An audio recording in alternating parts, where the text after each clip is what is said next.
Hey guys, Tate from Florida here, and I'm at Fort Mose Historical State Park here, St. Augustine. So this was established in 1873 by colonial Spanish's Florida governor Manuel Montano, and he gave sanctuary to African Americans that were enslaved. So approximately 100 lived here. So this is the first legally sanctioned freedom sanctuary, if you will, for enslaved African Americans. So that's a good thing. So let's go have a look around here.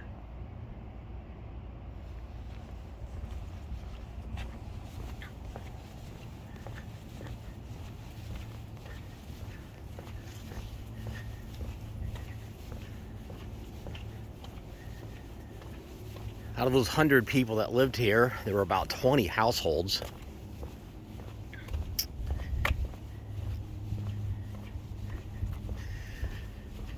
While there's no structures left out here any longer, it's just kind of neat to be able to walk through here and know what took place here and what a special place this was.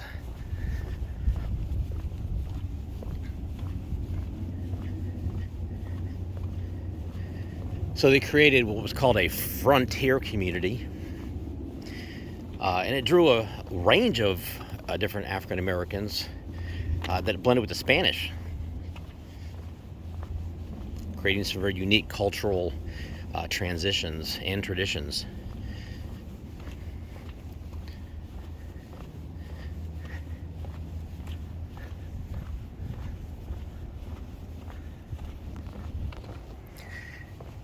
They also formed what was called the Black Militia under the leadership of Francisco Menendez, and they helped defend St. Augustine in a couple battles against the British.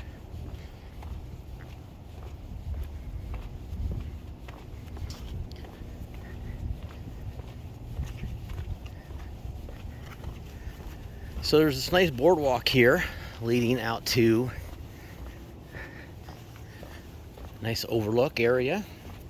There's an interpretive center. We're going to go see that real quick.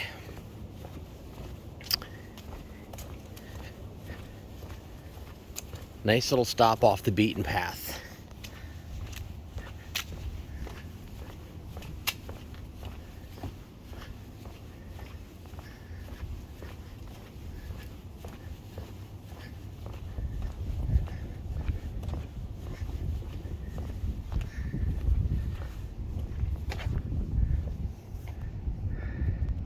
So obviously you can see some new houses out there in the distance, but this is where it was.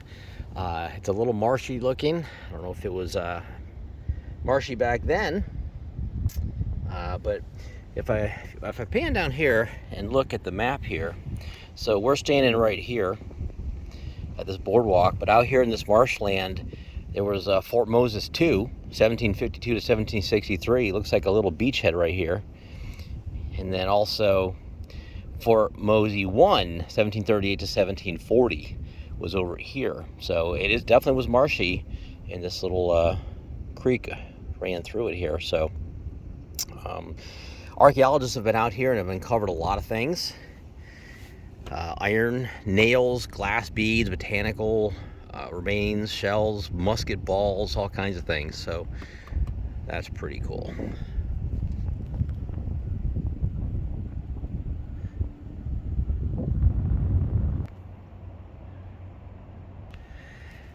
So unfortunately, the visitor center is closed today.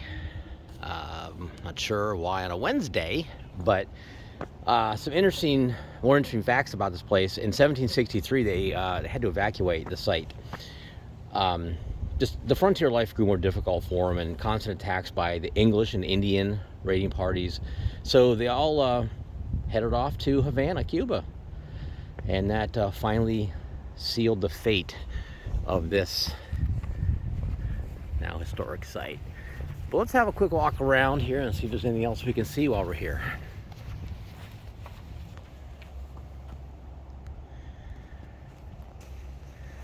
You can see one of the old I'm going to call it a boat. I'm sure it's not called that. That they used to make for out on the water. And they do have some different events out here. You know, reenactments and that kind of thing. And off to the back end there, out overlooking the water, is another little boardwalk that just kind of goes out to the water.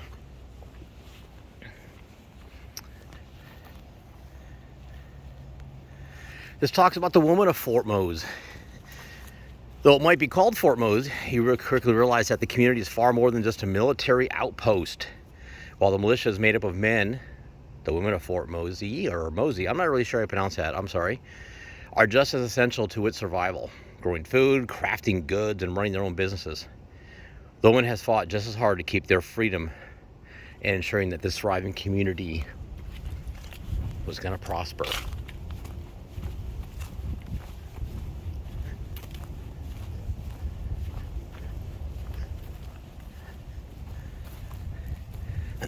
And they're probably showing how they carve different things out of this tree, which is kind of covered up because of the weather also, to help observe it a little bit. But yeah, so neat little place. Come check it out here in St. Augustine, kind of off the beaten path from the hustle and bustle of downtown area. And they do have this little trail system back here with different signs showing different things, talking about different things from out here. And they had this nice little trail here. It kind of meanders through a little bit of the park.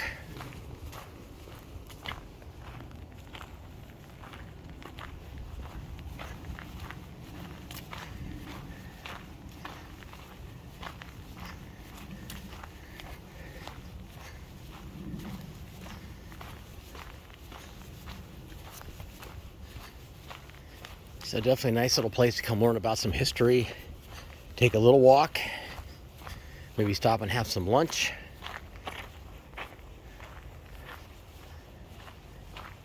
And enjoy a little bit of nature. So come on and check out this park.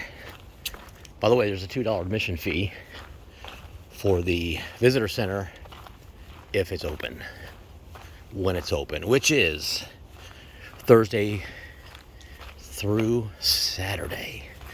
Interesting hours. All right, and that's going to be it.